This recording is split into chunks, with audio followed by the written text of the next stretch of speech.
Assalamualaikum warahmatullahi wabarakatuh. Perkenalkan, nama saya Siti Hana Agustiana dari Program Studi Komunikasi dan Penyiaran Islam. Video ini dibuat untuk memenuhi tugas teori-teori sosial. Saya akan menjelaskan tentang postmodernisme. Di sini saya akan menjelaskan tentang postmodernisme. Jadi secara sederhana, teori postmodernisme itu adalah pandangan yang menekankan tentang keragaman, relativisme, dan mempertanyakan makna serta struktur yang dianggap tetap. Ini adalah reaksi terhadap modernisme. Kan kalau modernisme itu percaya pada kemajuan, rasionalitas, dan narasi besar yang menjelaskan segala sesuatu. Nah, sebaliknya, kalau misalnya postmodernisme itu tidak percaya akan narasi besar.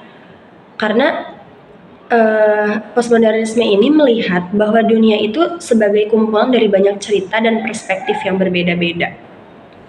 Contohnya di dalam pendidikan, tidak semua orang setuju bahwa satu metode belajar terbaik itu terbaik untuk semua siswa. Tetapi setiap orang memiliki cara untuk belajar yang berbeda-beda, dan guru sering mencoba berbagai metode untuk memenuhi kebutuhan individu si siswanya gitu. Yang kedua, segala sesuatu itu relatif. Jadi dalam postmodernisme itu tidak ada kebenaran yang mutlak. Apa yang dianggap benar bisa berbeda-beda tergantung pada sudut pandang dari orangnya atau dari budayanya masing-masing. Contoh misalnya di dalam sebuah diskusi, nah, ada dua orang yang memiliki pandangan yang sangat berbeda tentang topik yang sama, seperti kebijakan pemerintah misalnya. Nah, kedua sudut pandang tersebut valid bagi masing-masing individu, jadi tidak ada yang saling menyalahkan gitu. Yang ketiga ada menggabungkan banyak referensi. Jadi di dalam postmodernisme itu seni dan sastra itu suka mencampur berbagai referensi dari karyanya. Misalnya dicampur dengan budaya pop. Ini membuat karya-karya mereka seringkali unik dan penuh dengan makna tersembunyi. Contoh misalnya di dalam media sosial, orang kan sering memposting konten-konten yang mencampurkan meme atau kutipan dari buku atau film dan referensi budaya lainnya, budaya pop gitu. Jadi menciptakan pesan yang kompleks dan seringkali lucu gitu. Lalu postmodernisme itu sangat mementingkan tentang terhadap gaya dan penampilan. Ini bisa dilihat dalam desain atau arsitektur rumah yang sering kali unik. Jadi kan banyak ya rumah-rumah yang kayak unik-unik kayak gitu.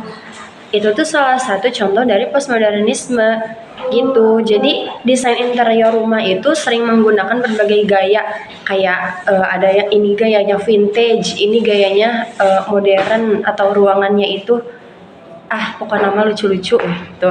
Terus yang kelima, ada juga postmodernisme itu mempertanyakan dari sebuah makna. Jadi postmodernisme itu seringkali membongkar dan mempertanyakan makna dari sebuah teks atau sebuah ide. Ini menunjukkan bahwa makna itu bisa berubah dan tidak selalu tetap. Contoh, misalnya dalam komunikasi sehari-hari, seorang bisa menggunakan kata atau frasa dengan cara yang ironis atau sarkas, yang membuat makna itu berbeda dari arti sebenarnya. Lalu ada juga kritik terhadap otoritas dan identitas. Postmodernisme ini sering mengkritik konsep otoritas dan identitas yang dianggap tetap.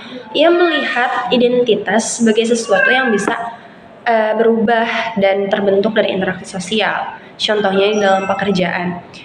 Banyak orang sekarang yang lebih memilih karir yang berbeda-beda sepanjang hidup mereka. Bukan hanya satu identitas pekerjaan aja yang tetap, pekerjaan yang tetap. Jadi seorang itu bisa menjadi penulis, kemudian beralih menjadi guru, dan kemudian bekerja di bidang teknologi gitu. Misalnya saya lulusan dari KPI, mau jadi wartawan, terus sampingannya jadi penulis, sampingannya lagi berubah pekerjaannya nanti setelah 1 tahun menjadi wartawan, jadi presenter. Nah, seperti itu.